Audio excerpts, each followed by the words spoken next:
জয় গুরু। আজ আমি ঠাকুরকে নিয়ে কিছু কথা বলবো। আমাদের ঠাকুর ঘরে স্ত্রী বা সন্তানের মাকে চাকরি করাটা একদম পছন্দ করতেন না। আপনারাই বলুন না, মা যদি চাকরি করতে যায়, সেই পরিবারের কি সন্তান ঠিকমতো লালন পালন হয় বা ঠিক মতন গড়ে ওঠে? মায়ের স্নেহ ভালোবাসা পায় বা ভালো সংস্কার পায়? কখনো পায় না। একজন নারী ঘরে বাইরে কখনো সামলাতে পারে না, সংসার ঠিক মতো হয় না, সন্তান পালন হয় না। সব ঘরে তো শ্বশুর শাশুড়ি থাকে না, আর থাকলেও তাদের দ্বারা নাতি নাতনি দেখভাল করা মানুষ করা সম্ভব নয়।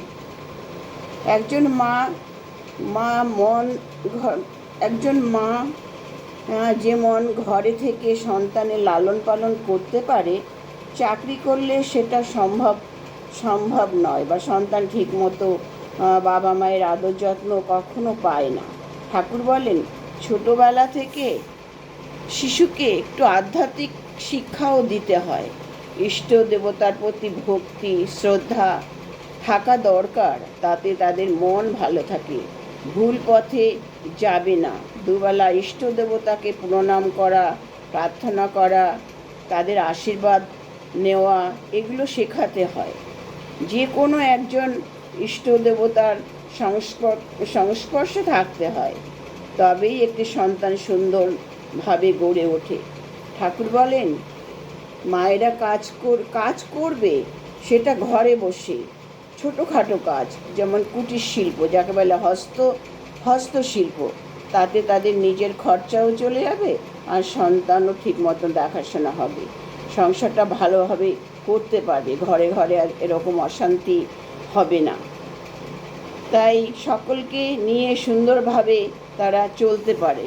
ঠাকুর বলেন, রাজনীতি আর চাকরি করা নারী ধর্ম নয়, গৃহলক্ষ্মী রূপে নারী সদাচারে রয়। এই কথা ঠাকুর সবসময় বলেন। আপনারাই বলেন, একজন মা যদি চাকরি করে, তারা কি সেই সন্তান কি ঠিক মতন লালন পালন বা বড় হতে পারে না। তার মা যেমন ছোটোবেলা থেকে শিক্ষা দিয়ে সুন্দর করে গড়ে তুলতে পারে নিজ হাতে, সেটা হয় না। তাই বড় হয়েও তারা ঠিক মতন তারা শিক্ষা পায় না, সংস্কার পায় না। আর সন্তানকে সবসময় গুরুজনদের ভক্তি শ্রদ্ধা করা, এগুলো শেখাতে হবে।